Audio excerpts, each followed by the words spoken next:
Even just one of the many Cardinals fans today is U.S. Senator Roy Blunt. Thank you. Nice to be with you. Yes, it's great to have you today. Got to see the Cardinals play their last spring training game against the Nationals in Florida, but they're off to a great start. I have to ask you, are you going to the game today? You know, I don't think I'm going to be able to get to the game. It happens to be right when I'm giving another speech, but I may be able to slip over there before it's over and see some of the game. It's going to be, hopefully it's another great year for the Cardinals. That's right. And speaking of that speech, you're going to be speaking at the NRA convention today. Right. You know that stand your ground laws have been under fire here lately with the situation with Trayvon Martin down in Florida. Earlier this week, we heard from Mayor Bloomberg out of New York, who says he wants to start this grassroots campaign to repeal 25 states of stand your ground laws. Do you think that's feasible? Well, I don't imagine it is feasible. I mean, people really care deeply about their constitutional rights. There's 74,000 people in St. Louis this week at the NRA convention. It's their all-time biggest group of folks. I don't think, you know, I don't work in Jefferson City. I work in Washington, and states are passing these laws, not the federal government.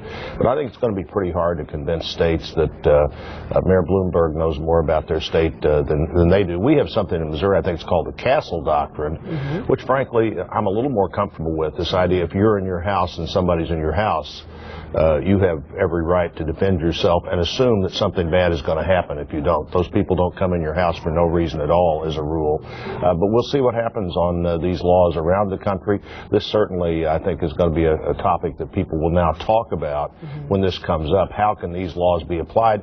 And frankly, we're going to see in the next few weeks and months in Florida how they can be applied. I mean, they have this law, but they're also prosecuting. Okay, and I have to ask you about gas prices. Everybody wants to know about this. All-time highs, $5. What is Congress doing to help bring these prices down? Well, you know, there's not a whole lot Congress can do unless the administration begins to embrace better policies. Saying we're going to have gas policies and energy policies that make sense, have an impact on price even before they have an impact on supply. Things like the Keystone Pipeline, 830,000 barrels of oil every day.